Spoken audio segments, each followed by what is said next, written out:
What if I told you that behind the glittering smiles of Hollywood's brightest stars, a collapse is already underway because the whispers of Taylor Swift's secret texts, the silence of Justin Baldoni's Vindication, and the panic inside Blake Lively's empire are not separate stories but threads of a single unraveling that could burn through the entire industry tonight. We expose the bombshells Hollywood never wanted you to hear. The story begins in a way that almost feels too surreal to be true, because when you peel back the glittering surface of celebrity life, you begin to realize that behind every polished smile and carefully curated headline, there are shadows weaving a very different narrative. And nowhere is this more apparent than in the strange convergence of events that have surrounded Taylor Swift, Travis Kelce, Blake Lively, Justin Baldoni, and the sudden tremors rippling through Hollywood and beyond it all starts with whispers of an engagement, because for weeks people speculated that Travis Kelce had planned the perfect proposal to Taylor Swift, and the timing seemed to align with her return from Europe. The thought of an NFL superstar bending down with a ring for the world's most powerful pop icon became the kind of cultural moment that could define a generation. But then came the Chiefs' loss, a game that was supposed to be an easy win unraveled into one of the worst defeats of the season. And suddenly the dreamlike narrative of engagement, rings and fairy tale unions collided head-on with the cold reality of public humiliation and disappointment. And in that moment, the mood shifted dramatically. What was supposed to be a celebration became a question mark, and for Swift fans, every cheer turned into an anxious murmur. What does this mean for Taylor and Travis? What does it mean when a perfect plan is disrupted by fate itself? But this was only the surface, because while sports analysts dissected the defeat and tabloids debated, whether or not the engagement was still on, a much darker narrative began unfolding across media landscapes and courtrooms, because Blake Lively, who once seemed untouchable in her carefully crafted image, found herself at the center of a legal and cultural firestorm. The New York Times, a paper often considered untouchable itself, suddenly began pulling back words, hedging its claims, and softening once bold statements regarding her feud with Justin Baldoni and Taylor Swift, and in the subtle language of retractions and corrections, you could feel the quiet quake of an empire beginning to falter. Because if the Times was backpedaling, if narratives once framed as truth were now shaded with doubt, what did that mean about everything we thought we knew? The silence of Hollywood elites was deafening, as if an unspoken pact kept powerful voices from speaking aloud the tremors they all felt, because everyone understood that this was no longer just a feud between celebrities. It was a legal reckoning, a PR implosion, and perhaps even the exposure of a hidden system that had long been protected from view. And the timing of it all could not have been more unsettling, because just as this narrative of Blake and Baldoni cracked open, another layer of unease emerged from outside the celebrity bubble. A week marked by suffocating asthma attacks, a reminder of human frailty in the face of uncontrollable forces, became a haunting backdrop to the unraveling drama, and as the world debated power, privilege, and betrayal, another conversation began brewing in churches, in political halls, in whispers about Christian nationalism and its rise, because the threads began to connect in strange ways. Blake Lively's legal maneuvers, Taylor Swift's haunting silence, the New York Times carefully stepping back, Travis Kelce crumbling on the field, and the speeches echoing from pulpits, all tied together by one central theme: the struggle for control over narratives and the fear of losing it forever. And so the audience finds itself gripped not by a single story, but by a constellation of them, each orbiting the other, each threatening to collide into catastrophe. And if you listen carefully, you can almost hear the undertone that none of this is random, that there is a larger pattern emerging, a revelation waiting to surface. And it is in this uneasy anticipation that the first cracks of part one leave us holding our breath, wondering what secrets are about to be forced into the light as the curtain rises on the next act. The unraveling becomes impossible to ignore, because the whispers that once lived only in the corners of blogs and comment sections are now echoing in the mainstream. And Justin Baldoni, once painted as the antagonist in Blake Lively's carefully spun narrative, is suddenly finding himself cast in a very different light. The tide began to turn the moment the New York Times hesitated, backpedaling in ways subtle enough to escape casual notice, yet loud enough for those watching closely to recognize a shift in power. And when a paper of record begins to reshape the story, it signals something deeper.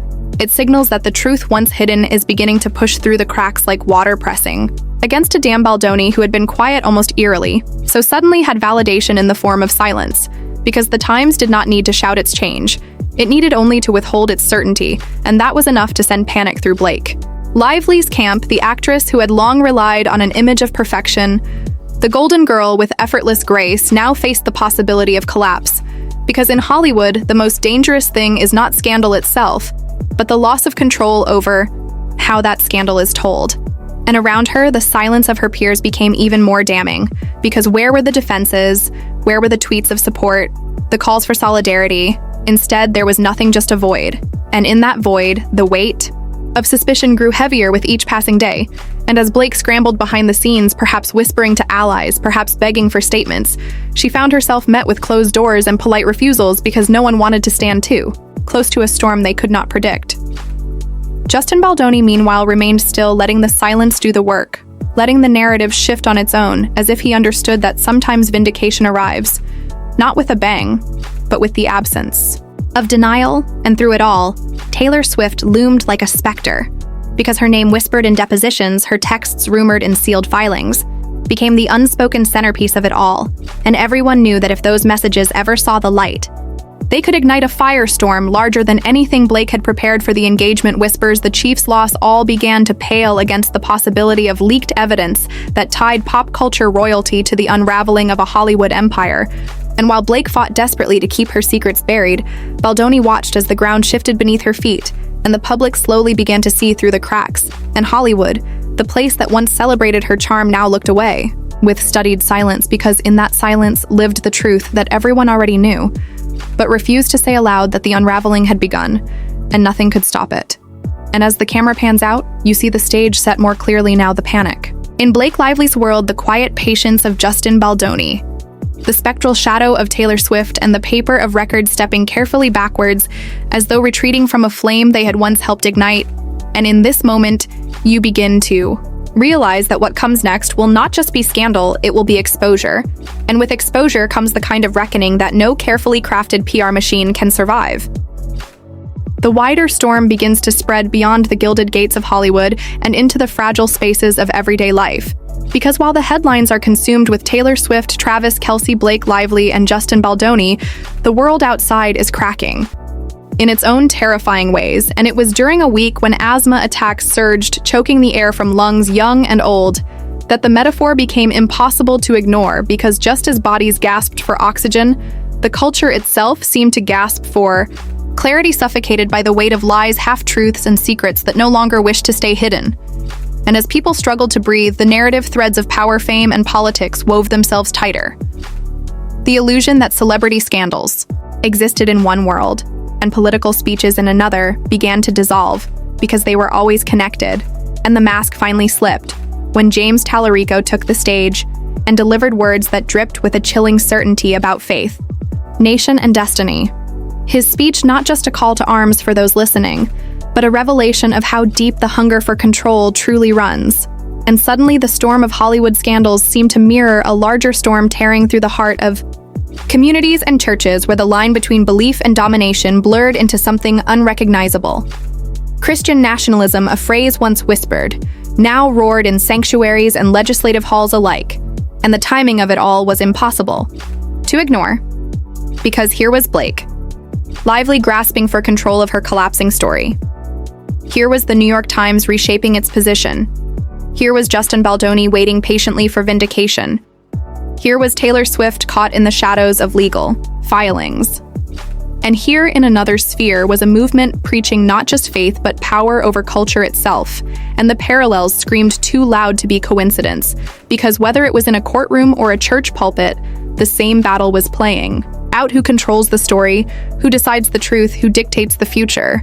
And as Asthma Week forced thousands to their knees, desperate for breath, the image became prophetic of a nation struggling to breathe beneath the suffocating weight of secrets, lies, and ambition. And the more you looked, the more you saw the same faces appear over and over again. Powerful voices cloaked in innocence. Powerful institutions cloaked in legitimacy. Powerful movements cloaked in faith. All of them grasping for dominance.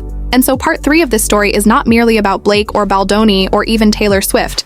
It is about the storm that reveals the shape of power itself. Because when health crises mirror political crises, and when celebrity scandals echo religious crusades, the message becomes clear. The storm is not just coming. The storm is already here. The collapse begins not with a roar, but with a silence so heavy it presses against the chest like a weight, because by now the whispers have grown into questions, and the questions into suspicions, and the suspicions into truths, too sharp to deny Blake Lively, once untouchable, now stands at the center of a crumbling empire, her credibility unraveling thread by thread as the stories she tried to claw their way into the open. Every attempt to control the narrative only draws more attention to the cracks forming in the image she spent years perfecting. And while she retreats into shadow, Taylor Swift's looming presence grows larger, not through words, but through the knowledge that her texts, her silence, her very proximity to the case carry the power to tilt the scales in ways Blake cannot predict or contain. And as those sealed filings linger like a sword above the proceedings, the dread builds with every passing day, because what happens when the seal is lifted? What happens when those words written in private become public weapons for the world to dissect? And as that dread thickens, Ryan Reynolds is pulled unwillingly into the fallout. A man once celebrated for wit and charm, now tethered to a narrative that he cannot control because his silence, his body language, his every move is watched for signs of loyalty or betrayal. And the couple once hailed as Hollywood royalty now appears less like a fairy tale and more like a fortress under siege, with every wall cracking under pressure. And beyond the red carpets and the photo shoots lies the terrifying possibility that this legal storm will not remain confined to the stars, because already whispers spread that content creators, journalists, commentators, those who dared to speak aloud, what others only hinted, may find themselves dragged into the fire subpoenas, hovering like vultures over their inboxes, threatening to pull them from the safety of commentary into the brutal reality of litigation. And in that threat lies the chilling truth that this battle is not just about Blake Lively or Justin Baldoni or even Taylor Swift. It is about control over who is allowed to tell the story at all. And as the collapse accelerates, the silence of Hollywood becomes even louder. No one rushing to her defense, no one stepping into the light, because everyone knows the danger of aligning too closely with a sinking ship. And so Blake finds herself surrounded not by allies, but by shadows, haunted by the possibility that the image she built will never recover. And the audience watching from the outside begins to understand that the collapse is not just personal. It is systemic, a reckoning that spares no one, not even those who thought themselves untouchable. And as the final act of this story unfolds, the lesson becomes unmistakable. Secrets always surface. Silence is never protection, and the collapse of one empire can become the warning for all who build their thrones on carefully crafted lies. In the end, what we are left with is not a scandal confined to tabloids or a story tucked away in gossip columns, but a revelation that ripples across culture and power and faith itself. Because the fall of Blake Lively is not just the story of an actress losing control of her image, it is the story of how even the most carefully constructed illusions cannot withstand the weight of truth when it demands to be seen. It is the story of Justin Baldoni standing still while the storm shifted around him, and finding in that silence the validation that words could never give. It is the story of Taylor Swift casting a shadow larger than any courtroom, and holding within her silence the potential to ignite chaos at the exact moment she chooses.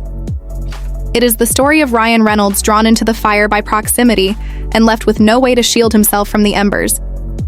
It is the story of journalists and creators and ordinary voices threatened with the weight of subpoenas, proving that power does not merely seek to protect itself. It seeks to silence those who dare to describe its collapse. It is the story of asthma week, of gasps for breath that mirror the cultural suffocation we all feel when truth is buried beneath spin and control. It is the story of speeches echoing from pulpits that reveal how faith can be weaponized just as easily as fame. And through it all, the threads connect in one terrifying reality. The collapse of one empire is never the end. It is always the beginning of another reckoning. Because when secrets surface and lies burn away, the only thing left is the truth. And the truth is never gentle. It is fire, and it consumes everything in its path.